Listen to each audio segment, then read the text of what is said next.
莫斯科被打得没朋友，朝鲜出兵要向乌克兰派工程兵。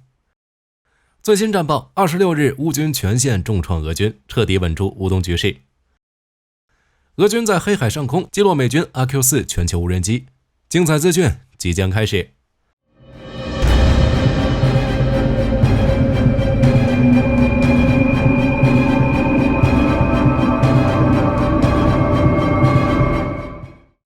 1周前，普京访问朝鲜，在双方会晤中签署共同防御条款。然而，外界媒体表示，普京并没有获得他想要的东西，因为普京在返回俄罗斯之后发表了一个讲话视频。俄罗斯没有朋友，莫斯科只能靠自己自给自足。然而，事实真的是这样吗？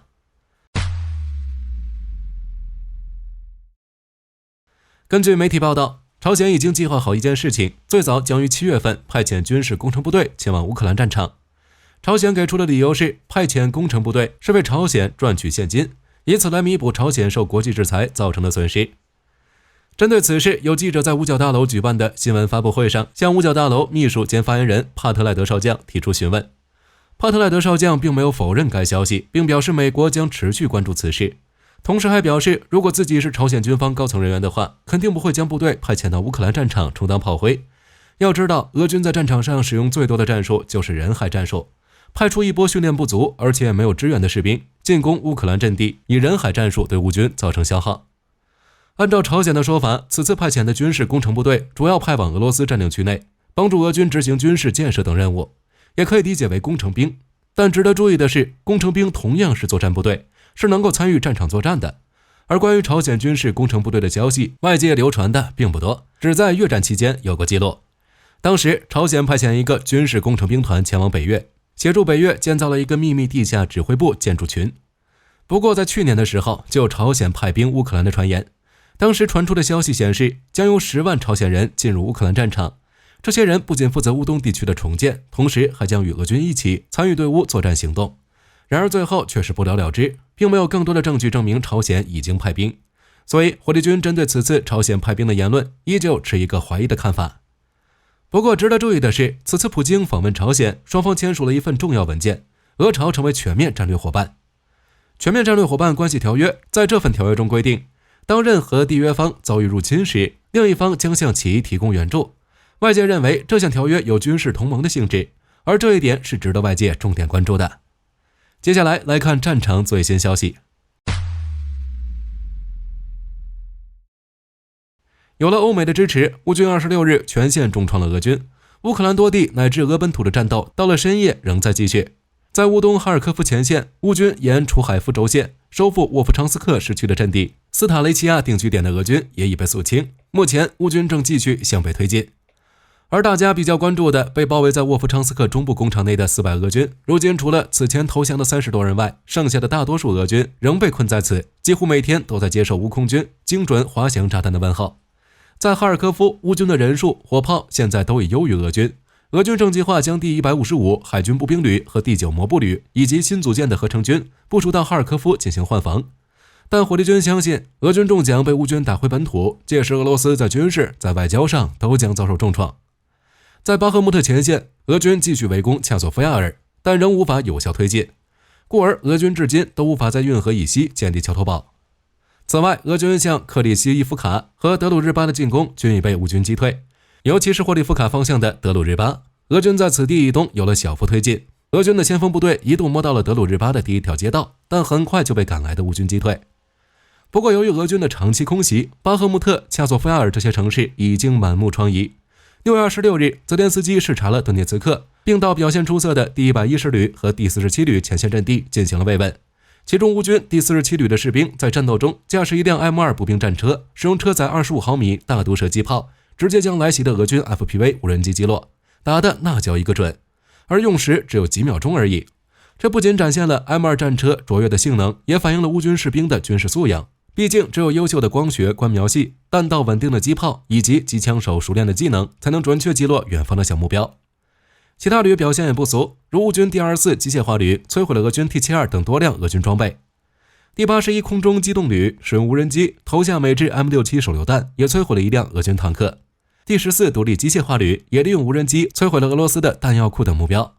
由此可见，乌军凭借远超俄军的无人机技术以及不再缺少弹药，已经基本稳住了乌东局势。美国负责欧洲和欧亚事务的助理国务卿詹姆斯·奥布莱恩对此表示，阻止俄罗斯在乌克兰东部的进攻是胜利战略的关键，而对俄罗斯造成经济损害是乌克兰胜利的另一个关键步骤。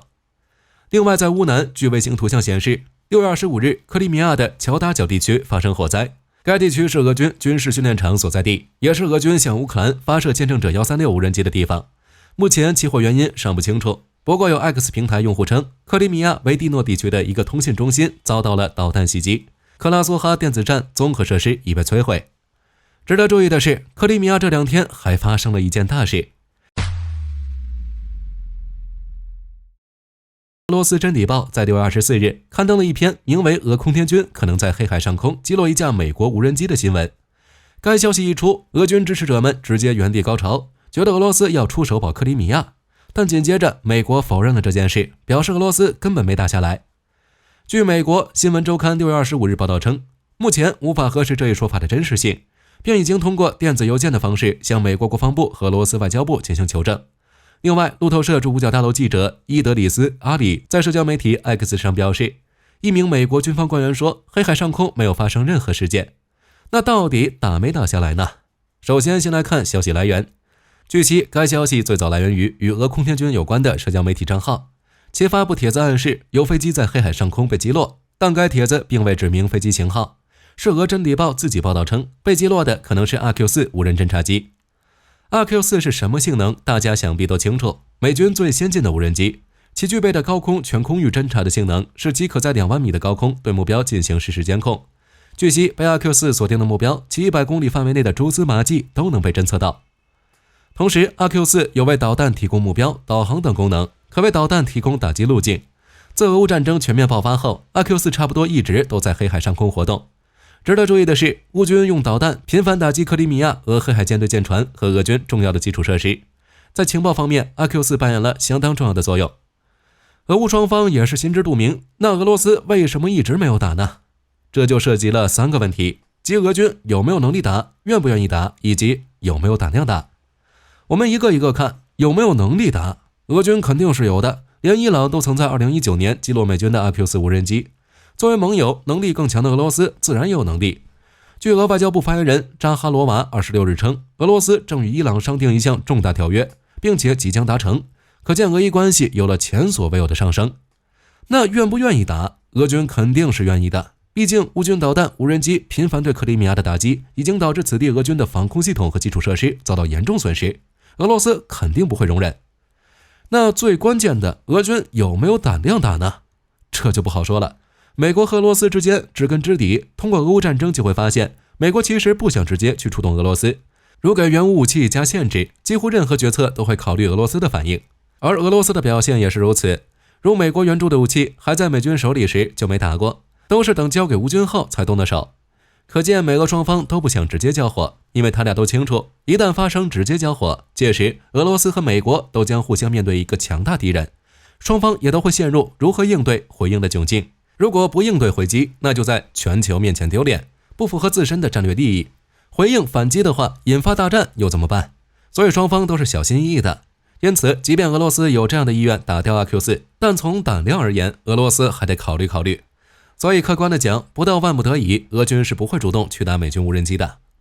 值得注意的是，俄罗斯媒体曾在24日的报道中指出，乌军于23日使用装有集束弹药的 ATACMS 导弹袭击塞瓦斯托波尔时，美国空军的一架 RQ-4B 无人侦察机曾位于克里米亚东南的黑海上空。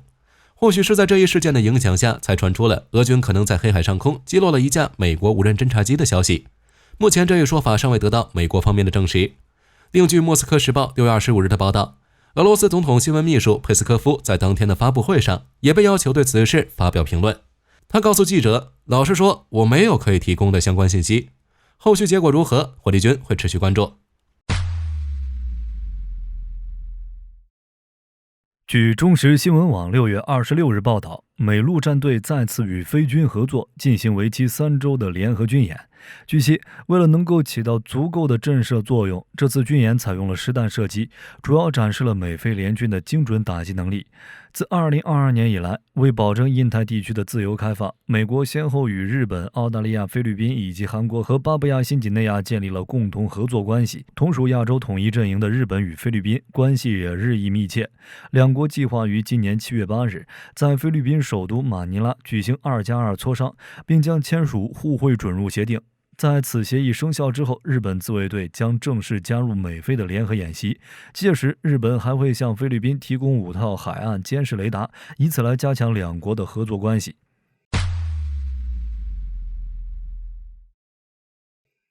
据自由时报6月25日报道，日本海上自卫队正持续筹获多功能的最上级护卫舰。据悉，此款护卫舰是日本海上自卫队的专属舰，该舰身长133米，宽16.3米，其武器配备有127毫米 Mk45 舰炮、2具4连装17式反舰导弹，以及多艘可携带鱼雷的无人载具。防御上更是有着近迫武器系统，能够从容面对反舰导弹的威胁，而且其系统高度自动化，最少只需要90名专业船员就能够实现对其的精准操控。按照原本计划，日本将建造22艘同级舰艇，但是考虑到金钱的时间和投入成本太大，后续计划定为12艘。今年6月20日，由长崎造船厂生产的阿贺野号护卫舰交接了授旗仪式，正式开始服役。4天之后，同级别的明取号护卫舰也宣布正式下水。这2艘最上级护卫舰的加入，将会让日本海军的整体实力得到进一步加强。据战区6月25日报道，美国战略核潜艇田纳西号以及有着世界末日飞机之称的 16B 战机，已于6月23日在挪威海域进行罕见的军事行动，似乎是回应之前俄罗斯核潜艇访问古巴一事。挪威海是俄罗斯潜艇以及其他海军舰艇前往大西洋的重要通道，战略地位相当重要。而此次出现在挪威海面的田纳西号潜艇上，配备有24枚3x级导弹，其作为美国海军的核心战略武器，拥有着超高的精准度以及超远的射程，极具威慑性。同样有着世界末日飞机之称的 16B 战机，它的威慑性也不小，主要表现在其关键的战略地位。它能够担任临时的空中指挥所，发布并实施核打击命令，包括空军的核轰炸机部队以及陆地的导弹发射井，必要时候还能通过特殊渠道直接与俄亥俄级核潜艇进行通信。结合当前的国际形势来看，美国海军此次在挪威海附近的军事行动明显有些不太寻常，火力军将会持续关注。据战区6月25日报道，乌克兰雅克52飞机上首次出现了特殊标记，这些标记很可能代表着其在庆祝利用无人机取得的一系列空中胜利。据悉，雅克52飞机只是一款初始训练机，它起初并不具备无人机的功能。然而，在今年4月俄罗斯入侵乌克兰期间，乌克兰使用雅克52型飞机成功击落了俄罗斯海鹰10无人机。火力军猜测，乌克兰正在进行一种非常规的无人机改造计划。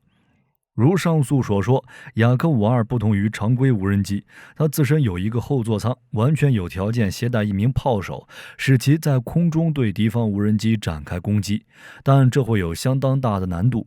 不过，为了面对俄罗斯日益加剧的威胁，乌克兰必须要克服这些困难。现如今的乌克兰南部地区，越来越多的雅克52开始模拟执行无人机狩猎计划。按照当前局势来看，俄乌战争在短期内不会结束。为了抵御俄罗斯的侵略，乌克兰必须要做出全面应对，而其在无人机方面取得的优势，可能会是不错的突破口。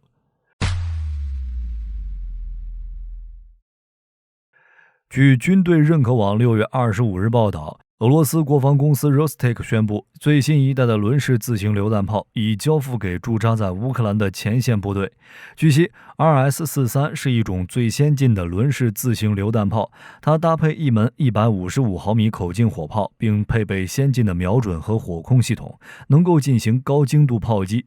同时，它采用经久耐用的轮式底盘，充分保证其灵活的机动性，能够在各种地形上快速完成部署，以此来提高整体战斗力。除此之外，俄军还对常用的 2S-19 榴弹炮进行了重大改进，在其底盘的基础之上装设新的炮塔，成功研制出新型榴弹炮 2S-35。据悉 2S-35 每分钟能发射16发子弹，常规弹药作战范围为40公里，制导弹药可延长至80公里，并且整个操作系统只需要3个人即可实现高效运行。俄军目前已经着手向乌克兰部署上述新型火炮，这可能意味着俄乌战争将进一步激化。据多家媒体报道，有着船舰登岸接口之称的美国海军新一代气垫登陆艇，因技术问题宕机4年后，有望于今年6月底通过初始作战测评，并在9月完成部署准备。据悉 SSC 在早期制造时存在一定程度的技术瓶颈，出现了一系列的研发问题，比如螺旋桨叶片破裂、变速箱过早磨损、焊接缺陷等。但经过4年的不断改进，使其在旧版的基础上实现了现代化升级。动力方面采用燃气涡轮机组，拥有更加强劲的推力，同时更换了先进的驾驶舱，使导航、操控、通信等综合系统更加自动化，各项性能都得到了全面提升，能够适应各种任务需求。其将会彻底取代旧款的登陆艇船队，极大提升美军的两栖作战能力。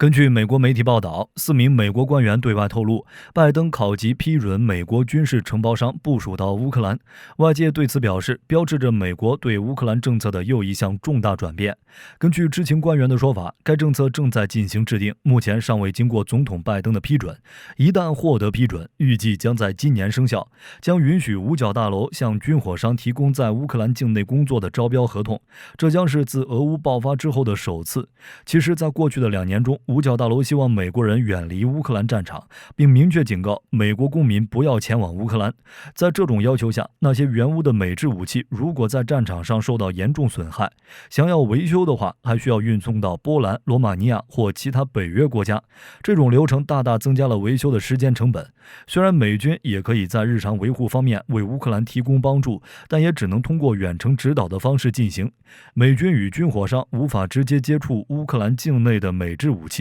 而在过去的几个月内，美国一直在考虑允许军火商长期部署在乌克兰境内，这样可以快速协助乌军修复受损装备，以此来加快维护维修速度。好了，本期节目到这里就结束了。大家对朝鲜要向乌克兰派工程兵，以及俄军击落美军无人机是什么看法？都欢迎在评论区留言。我是火力军，下期再见。